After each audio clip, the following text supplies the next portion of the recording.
This is The Long Road to Publishing, the podcast where we hear from authors who have traveled a long and bumpy road to publishing their books. Whether you're just starting out on your own writing and publishing journey, or if you're all too aware of the many possible detours along the way, this podcast is for you. I'm your host, Eva Langston, author, writing instructor, and creator of Eva's newsletter for writers on Substack. Thank you so much for coming along on the ride. It was so amazing to chat with Emily Jane, and like Emily's genre-bending books that aren't quite like anything else you've ever read, her path to publishing hasn't been quite like anyone else's either, believe me. Although, like most of us, she has weathered a huge amount of disappointment and rejection along the way. But now, after years and years and years of struggle, her books are getting published left and right. It is crazy. Her debut novel released in 2023, and since then, she's published 3 more novels. And in fact, we actually forgot to mention in the episode that she has a 5th novel coming out in March 2027 called Give the People What They Want, or How Our Dad Caused the FUNPOCALYPSE. And yes, that is the full title. The pre-order link for that will be in the show notes. And of course, you can find all 4 of her other published novels in my bookshop shop, the link for which is also in the show notes. I feel like Emily's story is a pattern I'm starting to see. In fact, we saw it in the recent episode with Moniza Hussein. It's this pattern where an author keeps getting rejected year after year, but they keep writing and they amass a big pile of manuscripts so that when it finally happens for them, it all seems to be happening at once. And people are like, wow, how do they have so many books coming out? But what people don't realize is that all of those books are fruits of years and years and years of behind the scenes labor. So keep writing through those rejections, people. You never know what the future will bring. And along those lines, there is a reveal about Emily's publishing journey that comes towards the end of this episode, and it will blow your mind, I guarantee. Anyway, enough from me. Let's hear from Emily Jane. A quick reminder to subscribe to the show if you don't already, and share about the long road to publishing on social media or in real life. We want all those writers out there to know they are not alone on this long road and feel comforted and inspired by other authors' journeys. And now on with the episode. I considered the title Crazy Mom Just Keeps Writing Her Books, but instead I'm calling this one A Wild Path to Publishing Weird Books.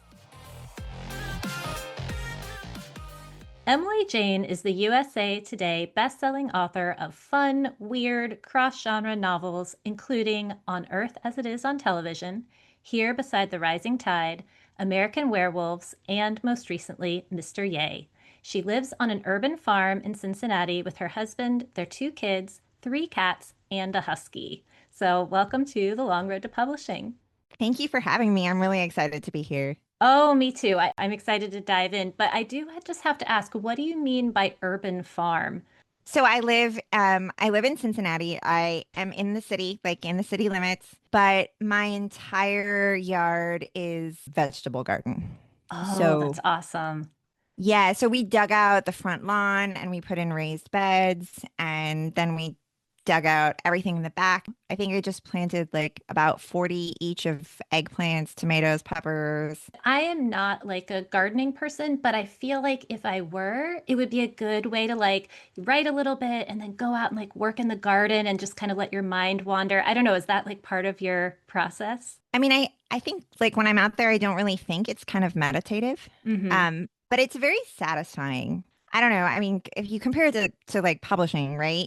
You write a book and then maybe the book sits around on your laptop for however many years, and maybe it goes somewhere someday or maybe it doesn't. But like to like plant some little seedlings and then watch them grow bigger and put them in your yard and like watch your whole yard just blossom. It's like you really get to see the fruits of your labor and Yeah, enjoy yeah. them. So Yeah. Oh, cool. All right. Well, let's dive in. So I know when this episode airs, Mr. Yay will be out in the world, and I read it, so I know it's maybe a little hard to explain because it is definitely fun and weird and like a little bit mind-blowing there towards the end.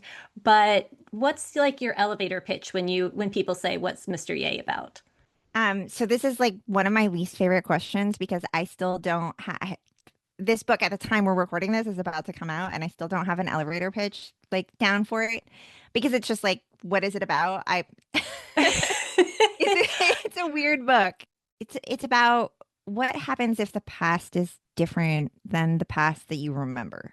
Mm-hmm.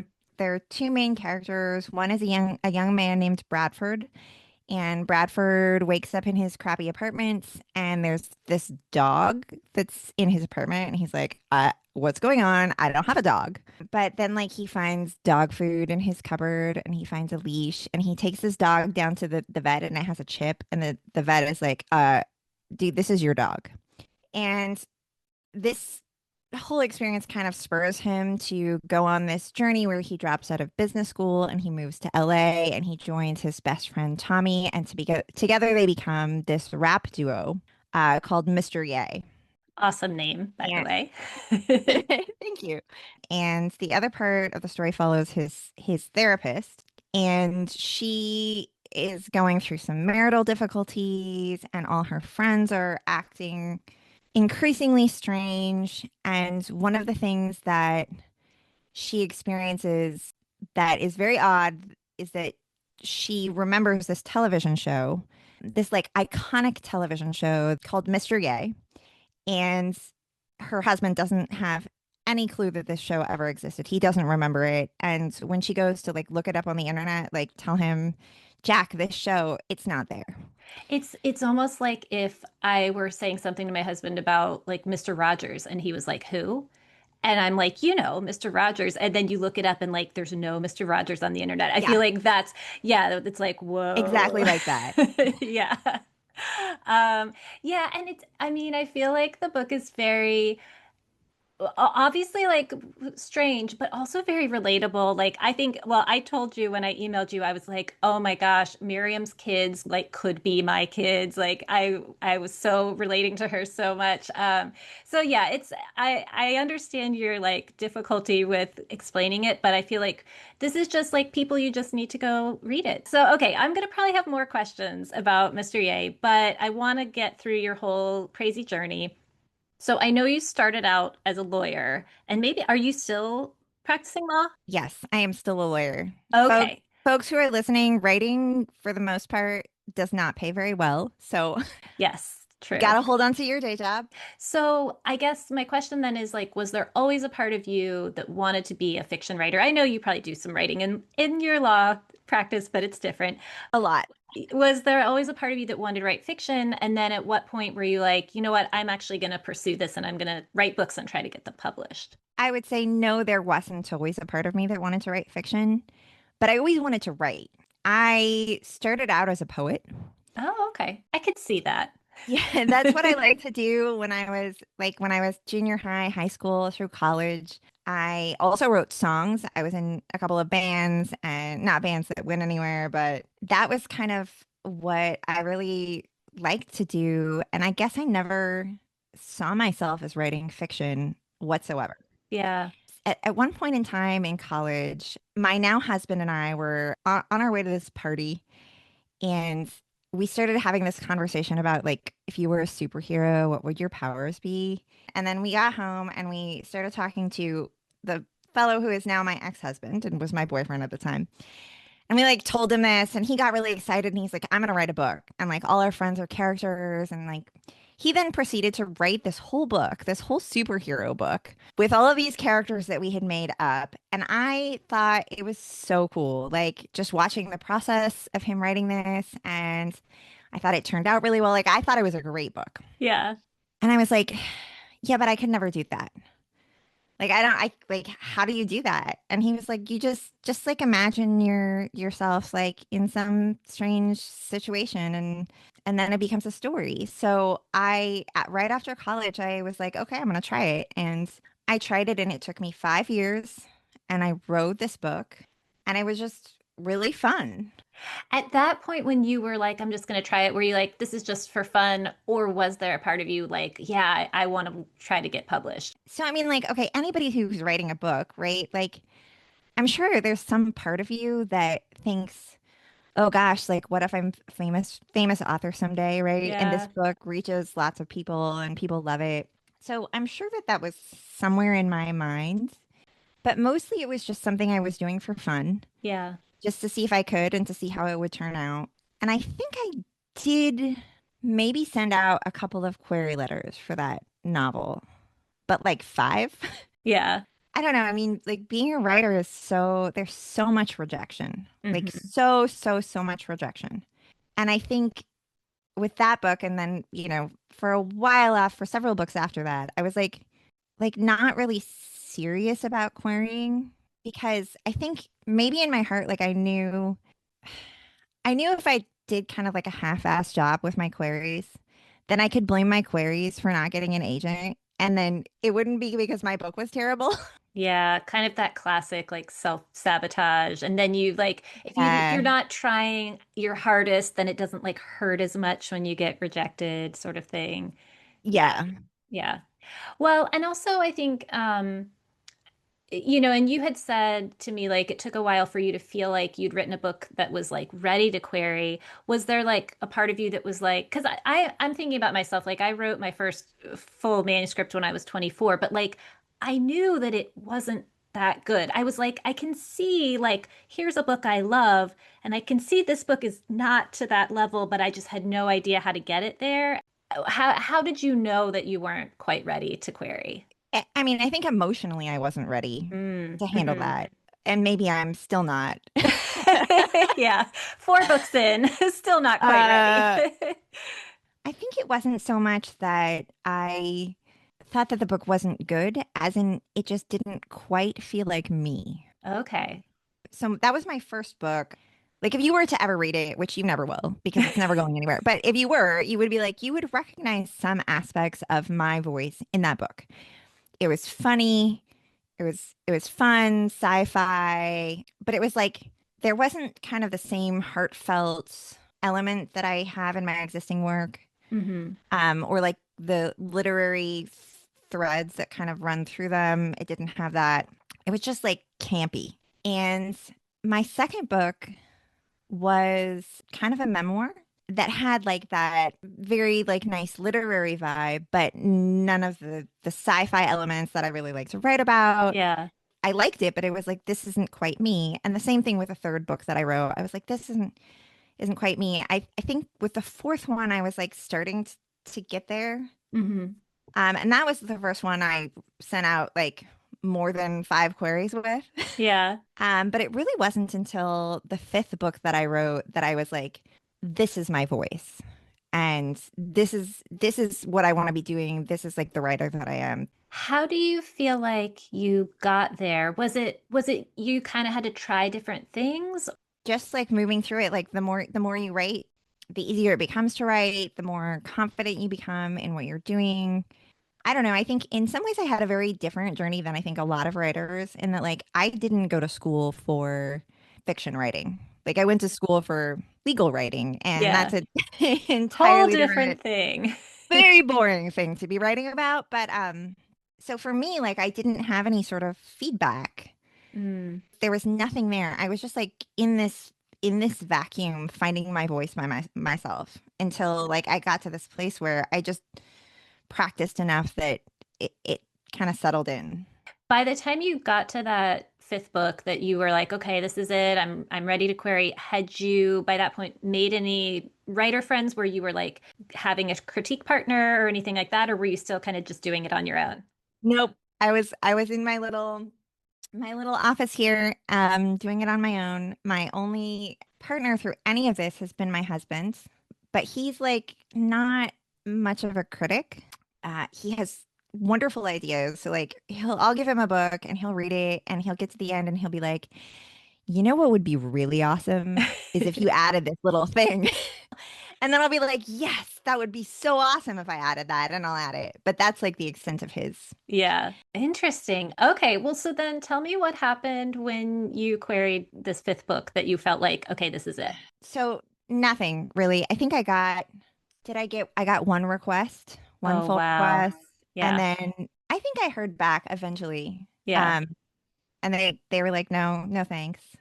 you're doing this in this kind of void, and I had no idea. Like I thought it was good. My husband thought it was good. Was it Yeah. really good? Like, I don't know. Yeah. I Yeah. have no idea. But that one too, even though I think I had found my voice with that one, I didn't really perfect the query. Mm. It wasn't until the next book. I wrote the next book, my sixth book. And at this time I had two kids. So my second kid she was like 2 years old. Mm. Mm-hmm. And so I had a 2 year old and a 4 year old. Every night I get home from my job and I, feed the kids dinner and go upstairs to my office and write. And my husband's like, look, if you want to keep doing this, I totally support you, but like, you need to get yourself an agent. Like, as if it was that easy, right? Go Yeah. get yourself an agent. Like, get serious about it. So I was like, okay. The best investment I ever made was I found somebody who I don't remember who this person's name, but like she was like she wasn't an unknown person in the writing world who you could hire to edit your query letter. And I hired her to edit my query letter and give me feedback on my query, and then I sent it out. That's huge because I feel like a lot of writers already are not great at writing query letters, but then I feel like with your books, they're so like hard to explain to begin with. So like how do you write the query letter? Right. Yeah, so okay, so you got her to help with your query letter and then you send it out and this was the sixth manuscript that you'd written and how did that go? I think within a couple of weeks I got a request for a full manuscript.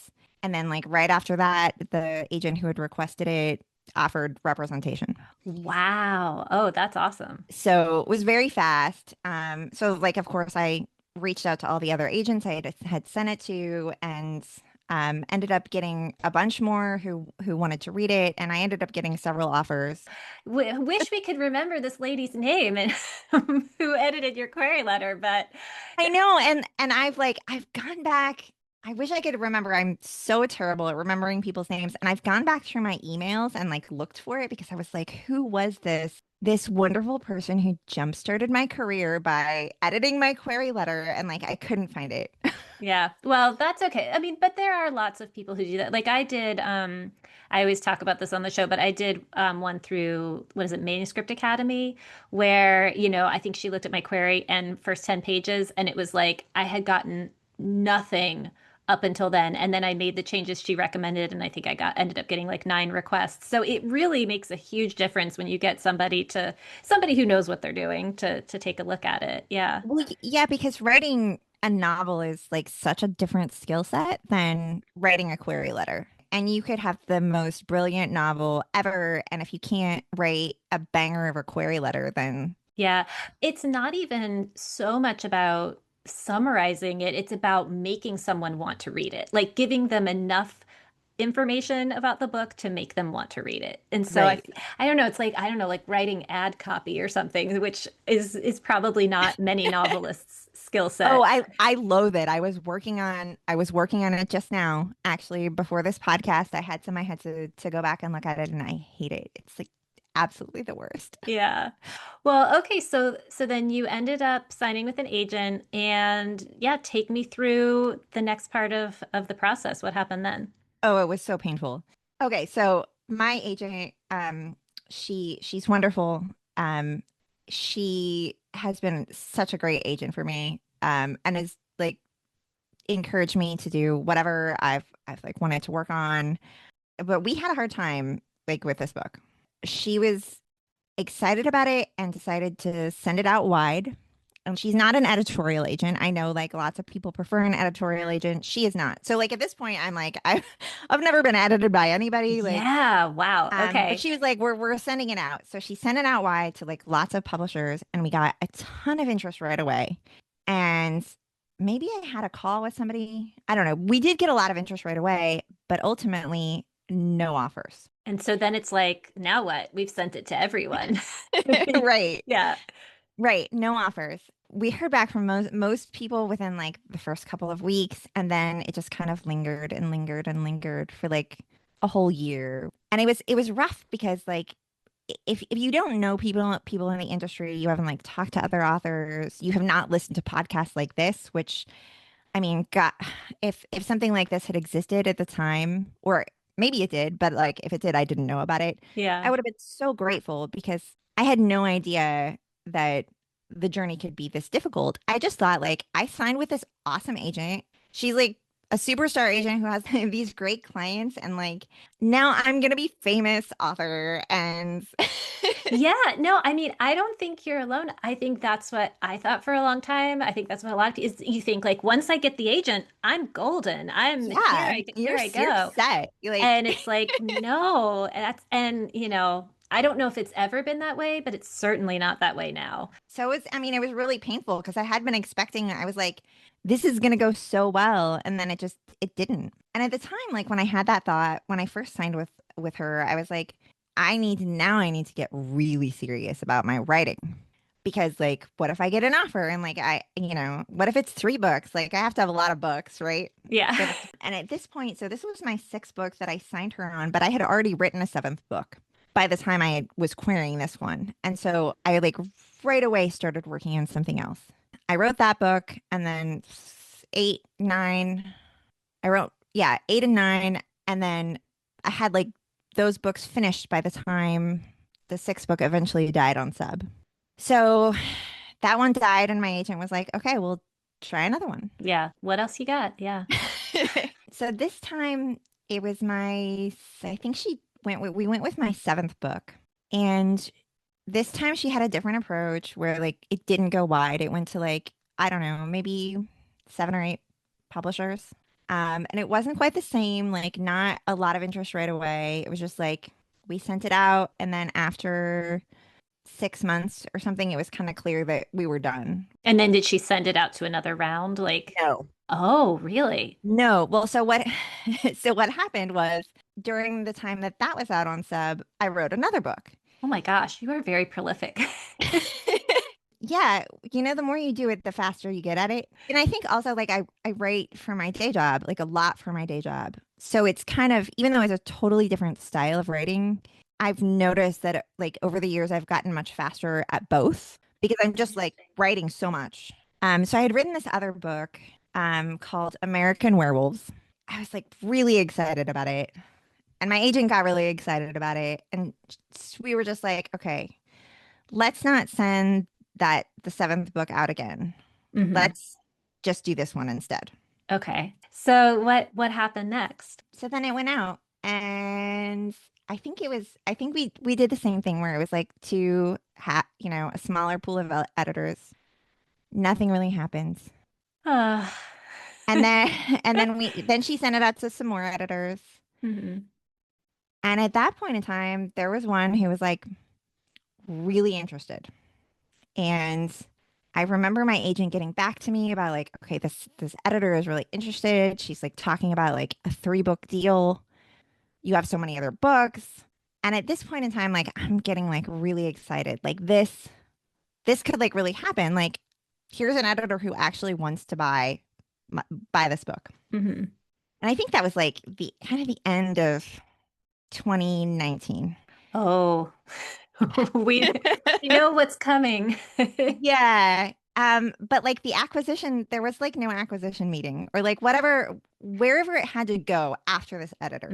Like Mm-hmm. whatever approvals that she needed to get, those didn't happen. And it just kind of lingered there for a while. Maybe she was busy with other things. Assuming that she definitely was, but I just like waited and Oh waited and gosh. waited. And then whatever the meeting was where they were going to discuss it happened it would have been April of 2020. And the world was going crazy. So, So, I mean, I have no way of knowing. Like, I'll never know if it had happened at a different time. Like, would they have purchased this book? Would they have purchased yeah. more books? Would I have been published like way back then? I don't know. Maybe not. But I do know that like it was April of 2020, and like people were feeling very nervous. I And mean, that was basically the start of lockdown, right? Or kind of like, yeah, yeah. that's And I mean, I can imagine like what it would have been like to be like, you're living in New York. You're an editor living in New York in 2020. Like, are you feeling risk averse? Uh, yeah. Do Yeah. you want Oh to do you want to man. take a chance on like a really weird and hard to sell debut novelist? Like, Yeah. probably not. Oh my gosh. Well, and I was just thinking about this the other day too, of like, there's so many points, even just in the whole like editor interest stage of like getting your hopes up, because it's like sometimes an editor will email an agent and be like, I'm reading and liking, and it's like, oh, she's reading and liking. But like that could go nowhere. She could keep reading and stop liking. And then it's like they maybe show it, oh, I'm showing it to a colleague but then it's like step by step by step, and then they have to take it to acquisitions. And it's like at all of these stops, like they could be like, oh, never mind. So it's like so many ways to get your hopes up and then have them dashed again and again. Okay, so this editor liked it, but never made it to the acquisition meeting because of timing. Who can say what might have happened if we'd have been in a different timeline? Yeah, so then what happened then? Were you just continuing to chug away at manuscripts or? Yeah, so I mean, I had been continuing to like write. I think I was writing 2 to 3 books a year at this point, Oh and my I had gosh. been since I signed with my agent. I just been like churning through these books. So the publisher that rejected the book was like, well, what if she wrote like a novella or like something that was maybe like Carrie by Stephen King? Like, could you Huh. do that? That's very specific. Yeah. That's what I remember. I mean, like, I don't know. I'm sure they didn't literally want me to write Carrie, but like that was like the message that I got. It's like a novella, but it's like Carrie, which I think is 63,000 words. I remember looking it up. It's like that's about how long it is. Oh, interesting. Okay. And so I was like, yes, I will try this. They want me to try to write this. I will try to write this. Yeah. So I rage wrote this book. Like, oh, you don't want that book? Well, I'll give you another book I'll then. give you a book, right? It was just like the darkest, angriest thing I've ever written. Very gnarly story. And I rage wrote it over the summer and sent it to my agent, and she sent it to them, and they were like, no thanks. Oh, was it what? I mean, was it horror? Like how It was Carrie's? horror. Okay. Yeah, it was horror. Okay. So, because it's like American Werewolves, it's like it's horror, but it's not exactly horror, but it's horror tropes. And but Okay. this was like pure horror. And so they didn't want it, but my agent sent it out. Anyway, she was Okay. like, she liked it, so she sent it out. And at this point, like it's kind of a blur. Definitely was done getting my hopes up. I was like, Yeah. whatever, it's out there. Like maybe something will happen. I think I was like had told her at that point, like, don't even tell me what's Mm, going on unless we get an offer, like unless I have to talk to somebody, like I don't even want to know. yeah. At that point, it's probably smart because, like you said, why keep getting your hopes up? Yeah. And we're 3 years into this, like Hmm. 3 years, 4 books. And meanwhile, I just have this like growing stack of manuscripts that Yeah. then Yeah. like never went anywhere. But I'm just, yeah, so that was out for a while, but it didn't sell. Oh my gosh. Okay, so are we at how many books this is four books have died on For set? the Dead on Sub. Okay. Okay. Yeah. And how are your emotions? I mean, I guess at least you have, your day job, you have your family, maybe you have your garden by then. So you have like other things in your life, but how were you emotionally about your writing? I felt very insecure and like kind of emotionally wrecked by the Mm. whole thing. Other than getting an agent and my agent liking my work and my husband, who I always accuse of wearing husband goggles, like I Yeah. have no, right? Like, of course he likes my work. I'm his wife. He should, Yeah. right? Yeah. Um, like I have no positive feedback. I have no writing group. I have no beta readers. I'm like wondering to myself, am I just delusional? Like, if I didn't have the agent, I would have thought for sure I'm totally delusional. Like, what am I doing with myself? Yeah. And then also just this fear of like, what if I just keep on doing this and doing this and doing this? And it's like, and I keep writing books and then my kids grow up and my kids are like, oh, old mom, like on her 60th book.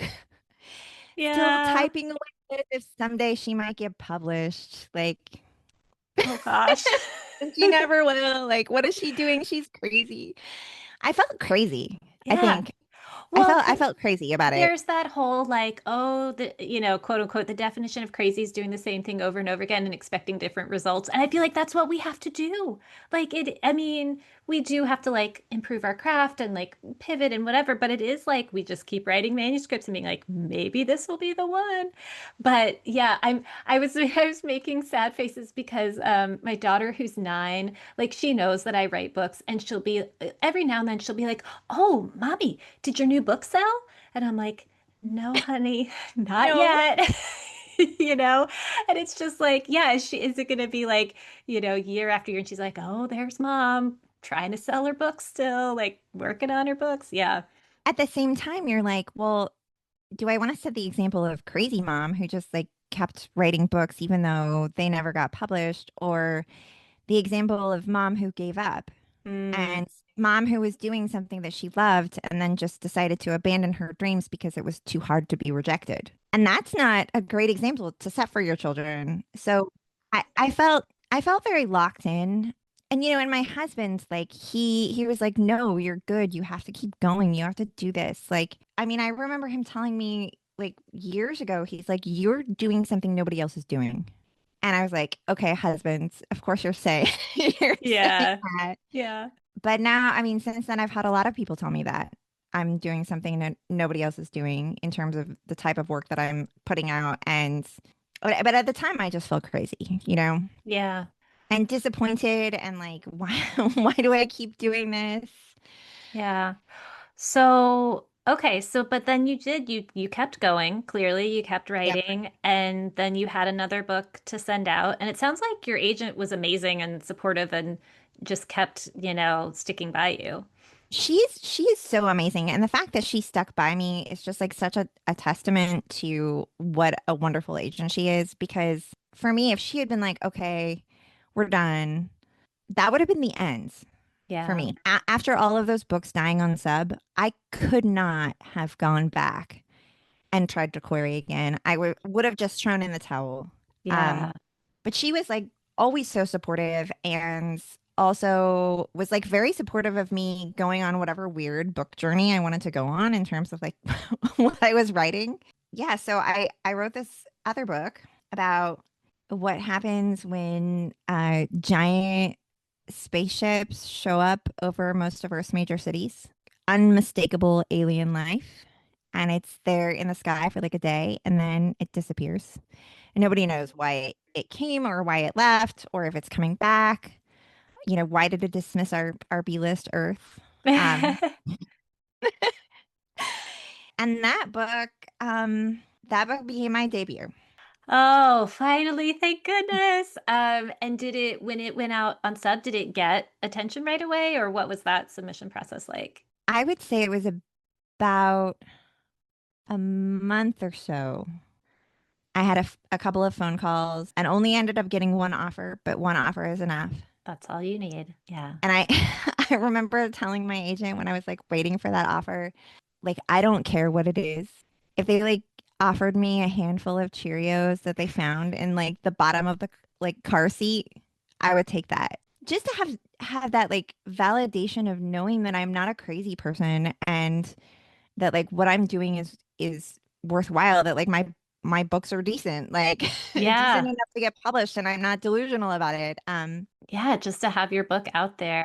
Okay, well, so you got your first book deal. How did that go? How was the experience of working with the editor? How was this was like one of your first experiences being edited, right? Yes. My first experience being edited. Yeah, so It was tell me great. more. It Yeah. was great. The editing process was very easy. We didn't do a whole lot to it.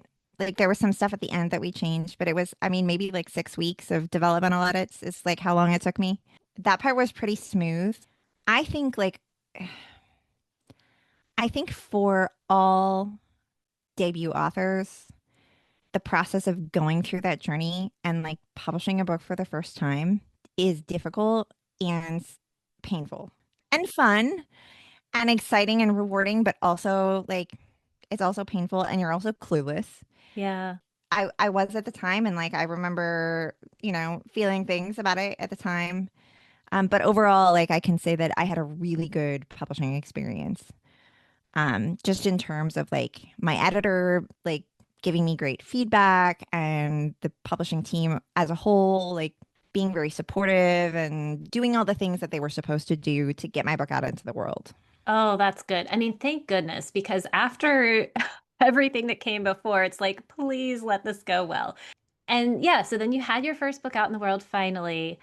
And I guess I know you had kind of like hinted at this of like how hard it is to kind of sell the cross-genre books that you write. Would you say that's true or I guess we're talking about two different things when we're talking about sales. One is the sale of my book to my publisher. hmm That journey has been like okay. Okay. The thing is, I think they understand what I'm doing. I have a great editor. Like, I think he really appreciates my work. But then there's the question of like the sale of your book by the sales team to all of the bookstores, or hmm like pitching it to, for publicity, and like trying to get that out into the world. And I think like looking back at my publication journey and why maybe it was so difficult to sell a book in the first place, I think like that has to have been a part of it. Yeah. The bookstores, or like the people who make lists about like you're making a roundup list of best sci-fi books, hmm right? Coming out in the summer, like you want to be able to say, well, this is a sci-fi book, but if it's kind of a sci-fi book, but kind of not a sci-fi book, and some other things too, like Yeah. does it belong on that list or does it belong somewhere else? Where does it fit? And same thing for bookstores. It's like there are a lot of great indie bookstores that just have like fiction, right? There's a fiction section and everything goes in fiction. But like there are plenty of other bookstores that it's like, okay, is it sci-fi? Is it fantasy? Is it horror? Like what shelf does it sit on? And that is really a challenge if you're writing stuff that's like weird and doesn't get categorized easily. Yeah. Yeah. Well, I was going to ask you this later, but we'll jump to it right now because I know that you decked out this awesome camper van and you are planning to travel around to some different book events, but you're going to stop at every indie bookstore you can along the way, Yes. right? And Yes. so is that kind of part of the mentality is like I need to really try to get my book to these indie bookstores and help them understand and Yeah, I mean that's definitely part of it. I think like part of it is that I just got this camper van, and it was totally an impulsive purchase that I probably shouldn't have made, but I really wanted one and I just thought it would be so fun. This is its inaugural journey. It has oh, never been taken out before, and it is its first journey out into the world is going to be for this tour. oh, that's So so I'm really just exciting. like part of me is just like really excited to use the van. Yeah, yeah. You're like, see, I need this camper van. It's for my book tour. Right? Well, and Right, everybody should totally. go look on Instagram because you kind of give a little tour of it on Instagram and it's a very fun. It's sparkly. All the paint inside is sparkly. Oh my gosh. Yeah. Well, and of course it's good for you to just like make connections with indie bookstores too. So, If you're traditionally published, there is very, very little you can do to control anything that happens with your book. Like you have, I mean, with a cover, I've been very fortunate to have some beautiful covers. You can have input with a cover, but like you don't design it. You just hope that you get lucky and like you get a good cover designer and they give you a good cover that fits. You really can't control like how they pitch the book, or like how the sales team is going about trying to sell it. There's so much that's entirely out of your control, and I find myself like desperate for things that I can control. Oh, and social media is like another thing. I mean, people say now like yes, there are people who are like viral on book talk, but unless you're brilliant at social media doesn't really sell books. right. Yeah. So, what do you do? What's your avenue to make connections other than like trying to hand sell your book like one at a time to bookstores and readers and Yeah. Yeah. No, I mean, it's true though. Like, somebody was telling me something like, your subscribers on Substack, I don't know if you use Substack, but your subscribers on Substack are better to convert to sales because it goes directly into their email. Whereas like your followers on Instagram, they might look at your stuff on Instagram, but they're not going to go buy your book. But like you meet somebody in person, I feel like exponentially you're more likely to buy their book if you've met them in person. For sure. Which is hard because I mean it's lovely. I love doing events. I love meeting readers. It's so fun, but I have a day job. So Yeah. Yeah. like how do you how do you make it out there? I finally just now started a newsletter, which I know is something I probably should have done a long time ago, and I didn't do a long time ago because I just like I don't have a lot of time, and then when I do have time, I just want to work on the fun writing part. Yeah. But that is, yeah, I think you're right about that, like in terms of, reaching people. Yeah. Well, so I want to, because I want to just kind of finish out your journey, because did have a question. So, have all four of your books come out with the same publisher, with the same editor? Yes. Oh, that's really nice. Yes. Okay, that's really nice. And so then, once you guys sold or Earth as It Is on television, then it sounds like you were able to go back and sell American Werewolves. Is that correct? Yes, that would not be the order though. So Okay. American Werewolves has had such a hard time. It had a really hard time. Actually, we went back and tried after On Earth as It Is on television. We went back and tried to sell American Werewolves as my option book. And my editor said, "No, not now." Oh. Because it was too much of a turn from Mm. my first book in terms of tone, genre. He was like, "You got to try something that's more similar." At the time, I had a long list of all the books I had that I had sent to my agent to give to him. But then I started working on Here Beside the Rising Tide, and I was about halfway through, and I was like, "This it should be this one.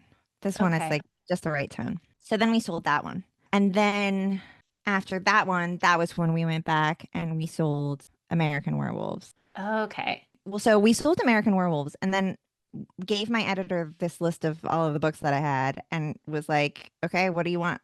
We sold three books and he was like, what do you want for the fourth book? And what do you want for the fifth book?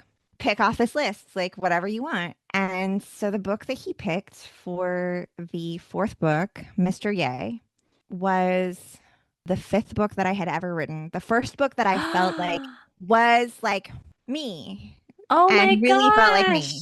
Oh, I'm so glad that you didn't like reveal this until now, because now it's like a full circle moment. So the fifth book that you didn't get an agent for originally, but it was the one you were like, this is me. That's Mr. Yay. That's Mr. Yay. Wow. Yeah, and I was like so surprised when he picked this book because it's just so hard to pitch. Like Yeah. I mean, it's not an easy thing to sell. It's not an easy thing to describe. It's just like this weird little delightful book, but that was the one he wanted. And it's also like one of my favorites and the main characters, Brady, the young man and Tommy who become the rap duo, they're like recurring through my books. Like they show up in different Oh, places. cool. They're two of my very favorite characters and like are kind of central to the overall like larger mythology of all of my books. And so I was just like very, very excited to see their first book, come out into the world. Yeah. So and I don't know if you can even remember, but how long ago did you write the first draft of Mr. Yay? It would have been a decade ago.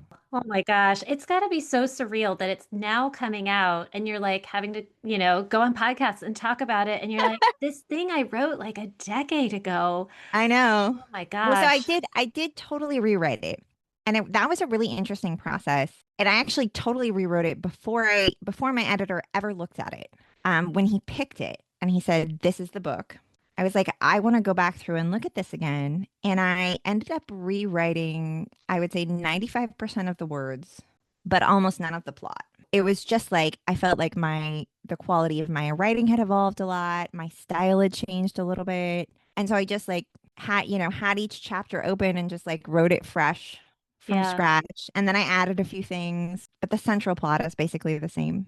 Oh, that's so cool. Well, and I feel like the nice thing about the story too is it shows that like if you just keep writing and eventually you get the agent, eventually you get the book deal, then you've got all these like, manuscripts that you can be like, "Oh, you want something else? I got something else." And that maybe something you think is never going to go anywhere. I mean, you just never know. Well, also, I mean, the market changes all the time, right? Things come in and out of fashion, and something that might get rejected now because that's just like not where the market is. Maybe in 5 years it'll be perfect, and you Yeah. just don't know. So, Well, and like interesting that your editor too was like, okay, not right now for American Werewolves, and true enough, like you did get it published eventually, just not at that moment.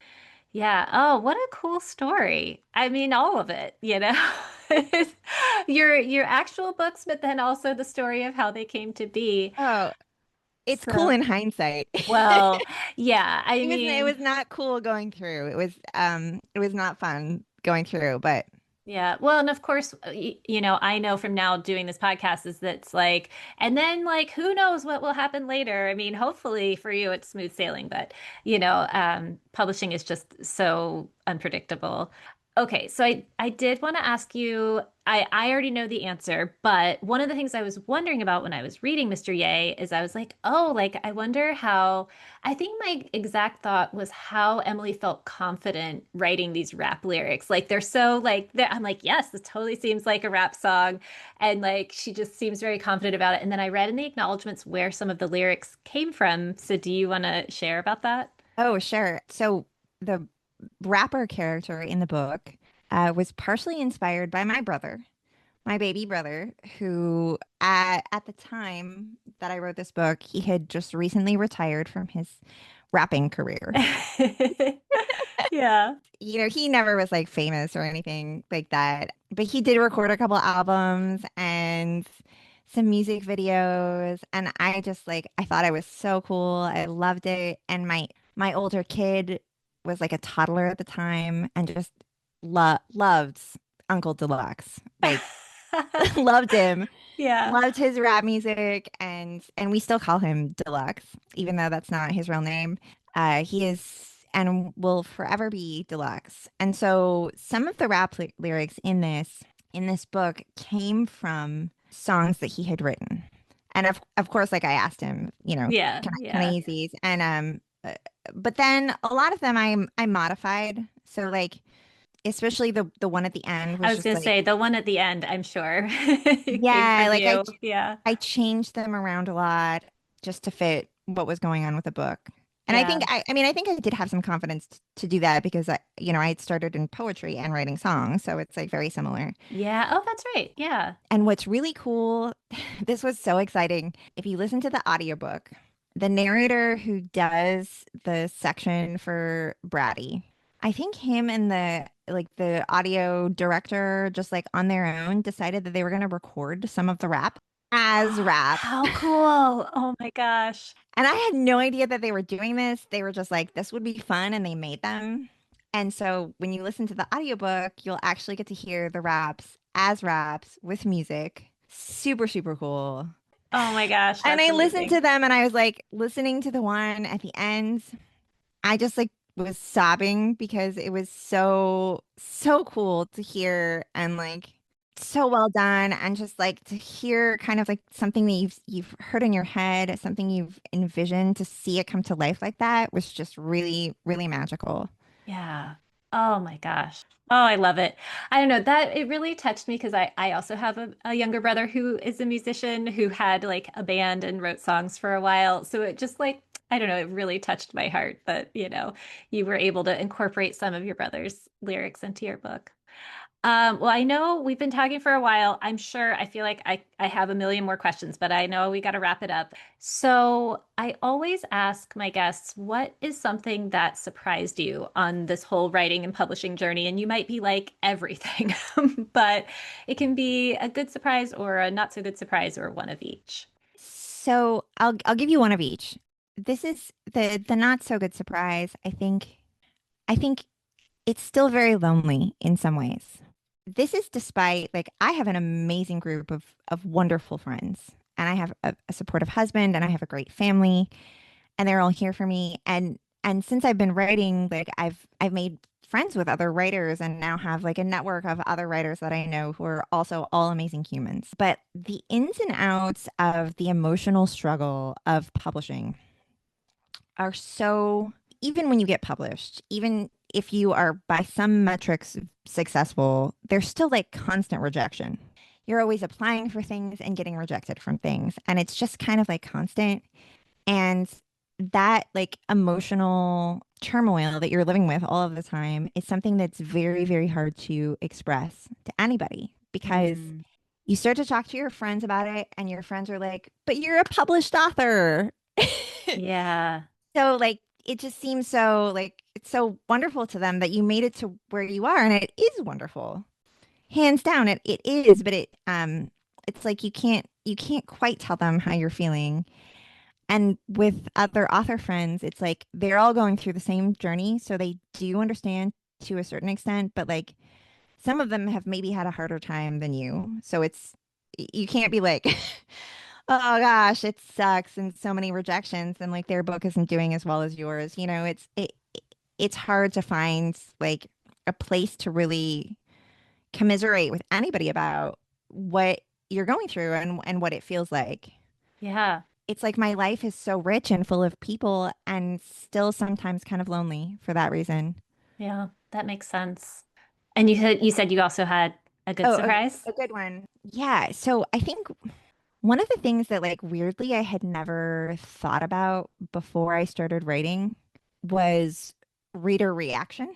Mm, And I had thought about it like in the like amorphous sense, right? Like you have X number of 5-star reviews or you have it's like this kind of this reaction that's out there, but it didn't take a particular shape. And to me, one of the most surprising and absolutely delightful things about being an author has been reaction from individual readers who've reached out to me and told me how my books have touched their lives or how much they meant and how much they enjoyed them. And like that is just such a cool feeling. And yeah. and that like it makes it worthwhile to keep going regardless of how difficult it can be and like how much rejection you're getting elsewhere from like whatever you're trying to do as a writer, like Yeah. just to know that there are people out there in the world whose lives you are touching. Well, and it's interesting because these two work together. You're like, it's still so lonely, but then the good part is that you are making these Yeah. connections. Like everything in this writing and publishing, like it's a dichotomy. It's like both things are true. Well, okay, before I let you go, I end every episode with a tip for the road for our listeners. And it can be a tip about writing or creativity or surviving rejection. And actually, you actually said something that I want to just mention that you've thought about giving up so many times. And sometimes I still do, is what you said. But yeah, I don't know. Do you have a tip about any of these things that you want to impart to our listeners?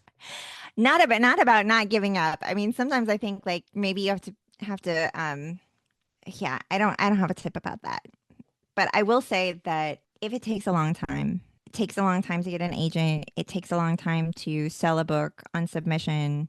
I think that that long road is a gift because once you actually publish a book, you have to deal with the pressure of people out there in the world reading the book and giving you feedback. And how do you deal with that? How do you incorporate that feedback? Do you look at reviews? It's just it's a lot of pressure. And you also might have to deal with the pressure of writing another book while all of that stuff is going on.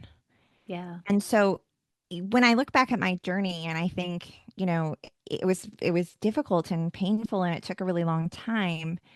By the time I sold a novel, my debut novel was the 17th book I wrote. Wow. And by the time I sold that book, I felt so comfortable in my voice and I had such a huge stack of manuscripts that like that chatter, the outside feedback, like yeah, it affected me, but it didn't affect my writing.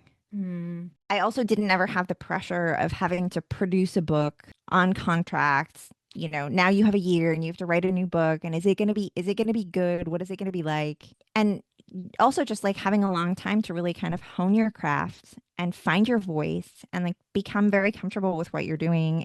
It's a gift. And it might not seem like it at the time because of course you write a book and you're like, yes, my baby book wants to go out into the world and be found by many people, but and maybe it will, like maybe your first one will, but maybe not when you expect.